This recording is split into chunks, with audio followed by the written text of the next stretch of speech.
త్వరగా మేము unknown numbers lift చేయడానికి ఆలోచిస్తాం. ఎందుకంటే మాకు డైహార్డ్ ఫ్యాన్స్ కొంత ఎక్కువ జర్నలిస్టులకి.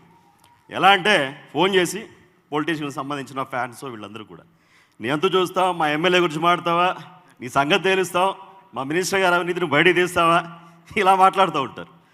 మరొకరు కూడా ఉంటారు పోలీసు సోదరులు, ఎమ్మెల్యే గారి మీద ఏదో వీడియో చేశారంట, మీ మీద కేసు పెట్టారు, ఒకసారి పోలీస్ స్టేషన్కి వస్తారా సార్ అని ఇలా ఉంటారు కొంతమంది. సో ఫస్ట్ టైము ఫోన్ చేసి మీకు ఒక అవార్డు వచ్చిందంటే, ఏంటి మాకు కూడా అవార్డులు ఇస్తారా అని కొంత ఆశ్చర్యం. సరే యాదగిరి గౌడ్ గారు అని చెప్పారు, పద్మమోహన అవార్డ్స్ అని చెప్పేసి. అప్పుడు అర్థం కాలేదు నాకు, నిజంగా తెలియదు కూడా. ఆ తర్వాత గూగుల్ చేసి చూసా, అప్పుడు తెలిసింది పద్మమోహన ఆర్ట్స్ విలువేంటి, ఆ అవార్డులకున్న విశిష్టత ఏంటి. 35 సంవత్సరాలుగా యాదగిరి గౌడ్ గారు ఎంతో కష్టపడి విజయవంతంగా ఈ అవార్డుల కార్యక్రమాన్ని ఏ విధంగా నిర్వహిస్తున్నారో తెలిసింది. అప్పుడు ఆయనకి మెసేజ్ చేశా, సార్ థ్యాంక్ యూ సార్, ఇలాంటి అవార్డుకి